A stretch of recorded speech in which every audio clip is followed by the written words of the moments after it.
Hi Scorpio, welcome to your reading for the month of October.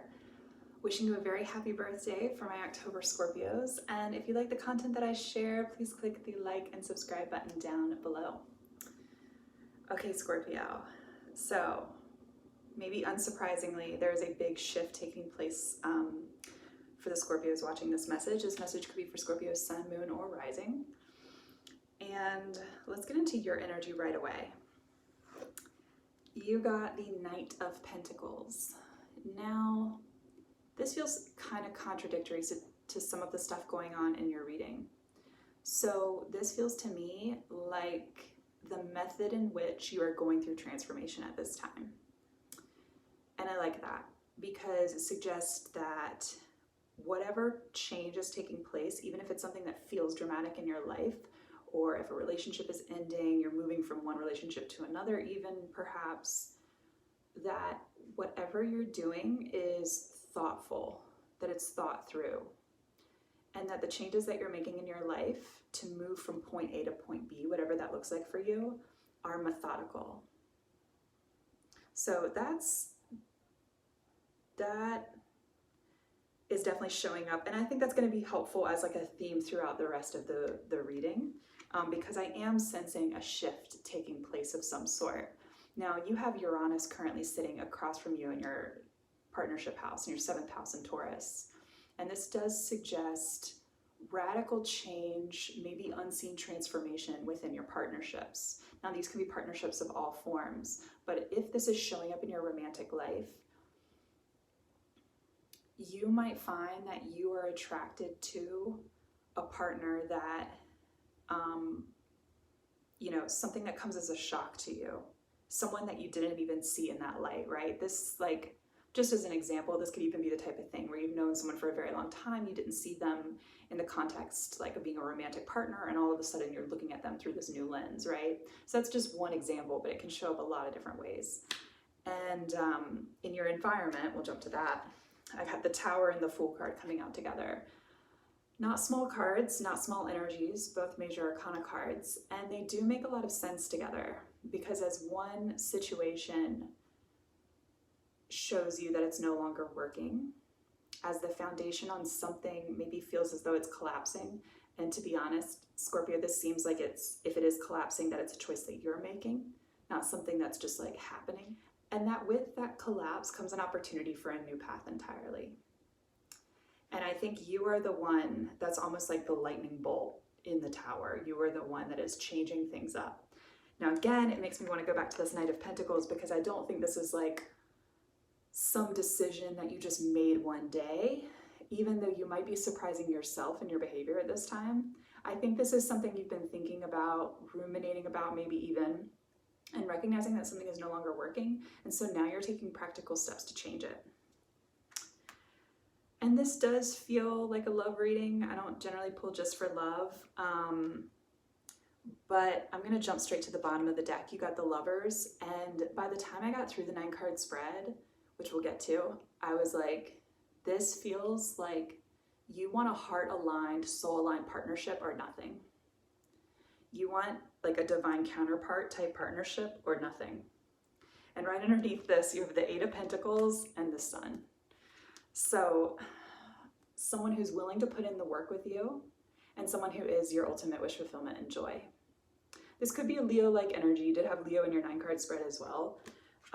You could be moving from a fire sign or someone who has very strong, dominating fire-like energy in Aries, Leo, or Sag. Or someone who just feels controlling and is constantly taking the initiative with you. Now that feels like a past energy and it doesn't feel like your energy. But what you could be wanting at this time, let's look into some of this past energy. 6 of Coins, 2 of Swords, it's actually like this, so I'll show you how it came up. And the 8 of Cups. So definitely walking away from something that you've emotionally invested in, right? But I want to focus on these 2 cards because this is something where you likely didn't feel like the give and take was equal. And you definitely did not see eye to eye in terms of the way that you think and or the way that you speak. And I sense that in your pursuit of a divine counterpart, you want somebody who understands your mind, that you find that very attractive, and that it's almost that person who can like finish your sentences, and it's not a relationship where you've spent like a decade together in order to get there. Like, this is just someone who gets you out of the gate. And I do think that emphasis on the sword energy, the mental energy, the communication, I think that's extremely important for you. It came up down through your entire middle row of the 9-card spread. Kind of a side note, not really. 3 of Cups reversed. There could have been a situation where something like clicked for you, or you could have already been seeing these events unfolding, seeing that you weren't feeling aligned with your current partner. However that's showing up for you, this might not even be romantic, right? And then there was an event, there was something that happened that involved like something really indulgent. Could have been like partying, drinking, you know, this card, especially in the reverse, can be just like overindulgence. And something came to light for you, and all of a sudden everything got crystal clear. Because while this Queen of Swords coming up in the middle of the reading is big energy, and it's your energy coming up here too, it also feels like an Ace of Swords. Like the truth came out. In this moment, whatever this moment was, and this could have definitely sparked this Tower moment, you saw very clearly what you want and what you don't want. And the next card out, the Strength card. Now you could currently be dealing with a Leo, but I sense that that Strength card is suggesting that that's the energy you want to move towards, both that you embody inside of you and that you want in a partner. Someone who is capable of tuning into their heart and balancing out their heart and mind and understanding how important that is to really have that synchronicity there, to have them aligning. Now this energy, like this new partnership, doesn't already have to be in your life, by the way. This could be you becoming more and more aware of what you don't want, removing any tendencies of sabotage in your environment from others, that is here strongly. And it also could be the tendency to self-sabotage. Self-sabotage can show up by staying in things when we know that we're being dishonest with ourselves to stay in them.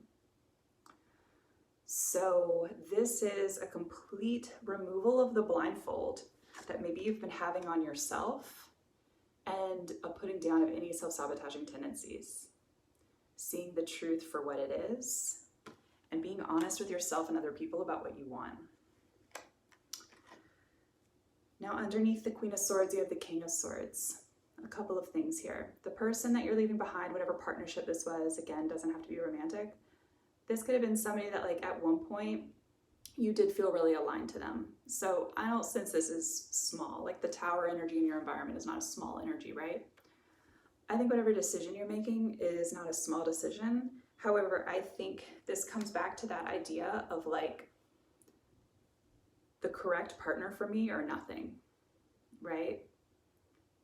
Scorpio, I'm sensing so much strength off of you in this reading. This Strength card is here for a reason, of course. But it feels like maybe in this time of transformation and that with that Tower energy, this is also about you stepping more into your own strength and choosing, again, what's best for you. At the end of this, you had 2 cards come out together, and it was the 6 of Cups and the 2 of Wands. I like this. It's a very clear message, though, and it reiterates, well, I'll just say it. It's a manifestation of something from a past life. It could also be a manifestation of something nostalgic, something that feels like an earlier partnership in your life. Could even be an earlier partnership in your life, but I'm not really getting that. But something that has this nostalgic feel to it, because there's something here about like one time you felt this type of partnership, this person who could see you for who you are, maybe see the best in you, and maybe who could finish your sentences, those kinds of things. And I think with these 2 cards coming out last, there's this sense of, do you see how he's just standing there waiting? He's not demanding it. this is the opposite of the energy that you might be leaving behind. It's not demanding. It's not saying like my way or the highway. It's not telling you what you need to do. It's sitting there and saying, hey, I have clear focus on everything that's ahead. I know exactly what I want. And I'm also willing to put in both the effort and have the patience to wait for it.